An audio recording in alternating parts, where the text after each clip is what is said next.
Hello, Senators. I want to first thank the Senator here for bringing this bill. We thanked her at the beginning of the session when 70 organizations got together and sent a letter of appreciation and also a request to close loopholes that were in the original bill there were 6 distinctive requests that we made. Hearing this amendment that was put in last night that would allow golf courses to be put in the state parks was like the main thing that millions of Floridians did not want happening last year. And this bill is in response to the vehemently opposed idea of putting golf courses in a state park. So to put a loophole in a bill that would allow this is super counterproductive, and it almost like just kills the bill in itself. It would pass through, but it would be basically useless. And we don't want that. Millions of Floridians want a very strong bill that protects our state parks, and they don't want golf courses in that park. But today, shockingly, I'm going to speak for my dad, who is an avid golfer. I actually will take that back. He's not an avid golfer. He's a golf addict.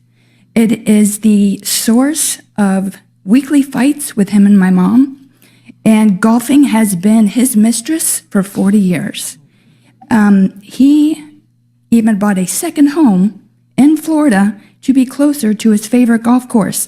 He's serious. I'm not joking around. This is it.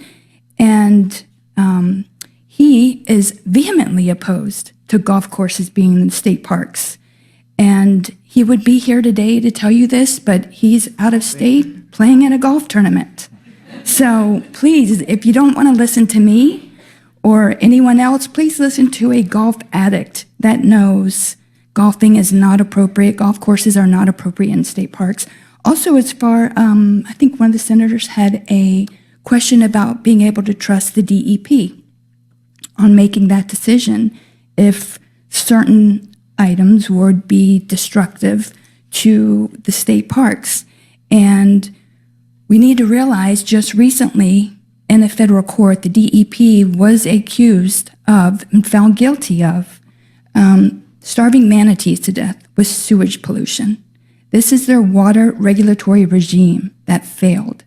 They are not in any position whatsoever to decide what is destructive to our state parks. Don't leave that decision in their hands.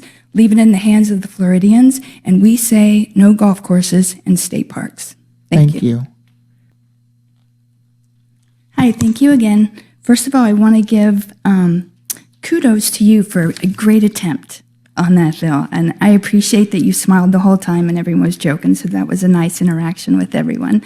My family moved to Florida in 1940 from Louisiana, so that makes me a second-generation native Floridian. It makes my son, who's 27 and going into the Navy in a few days as a nuclear propulsion officer, makes him the third-generation native Floridian. And if he ever chooses to have children, that'll have a fourth generation. And my grandmother and my parents took me to our state parks. We were poor. My uncle hunted deer. We had 1 deer every year to eat, and then we ate bass from the St. Johns River afterwards. So those parks were important for, like someone said, for people who are poor, that can't afford to go to Disney.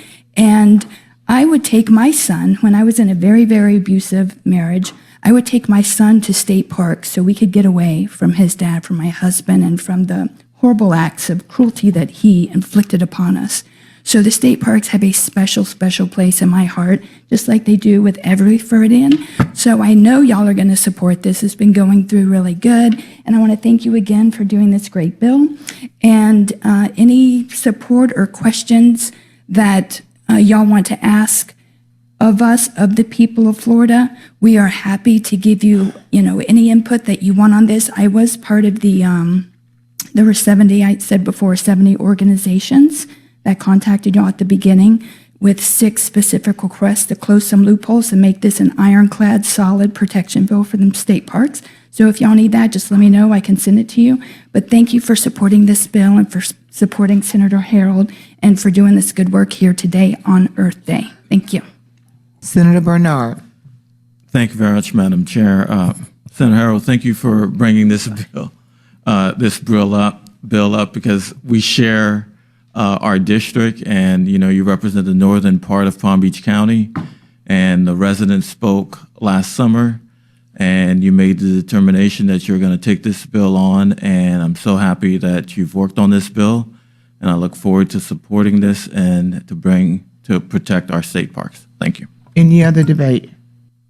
And I'll debate. Y'all know I love Senator Gruder. Senator Gruder, I want to personally thank you for getting me at least 1,000 additional emails. Senator Harrell, you're recognized to close on the bill. I've had a few emails myself. Thank you. And I first of all, I do want to thank you all. The outcry, I want to thank the public for being so involved. This last summer was really a lesson in civics, and it says that the public does have a voice that counts. And the overwhelming rejection of the attempt to do what was being done was across the state of Florida. It was up in your area, Senator Burke. It was in your area. It was in our area down south. It was everywhere. And I think this bill really sets the standard for how we have to move forward in our state parks.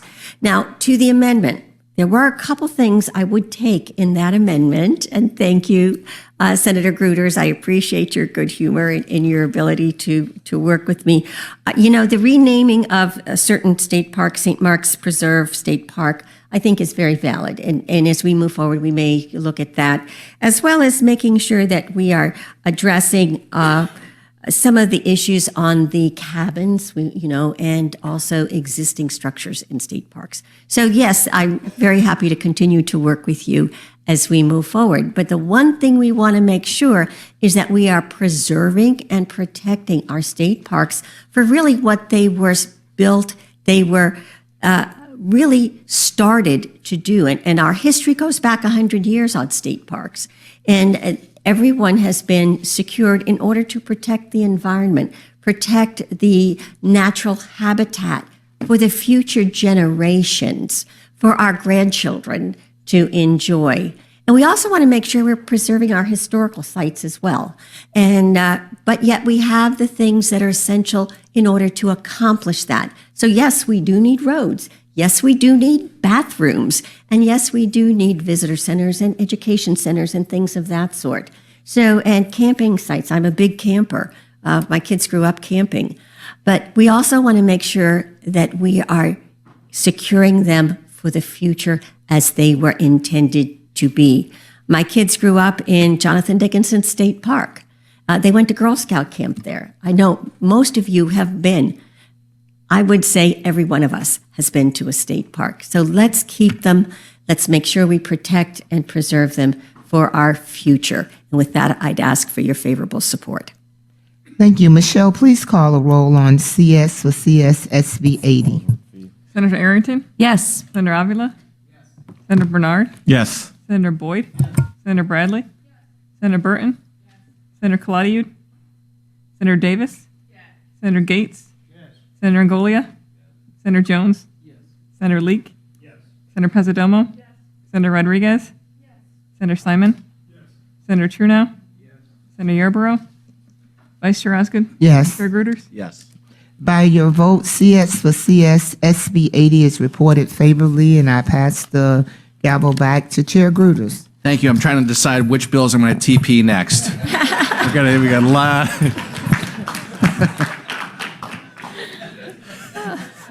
I'll get my revenge.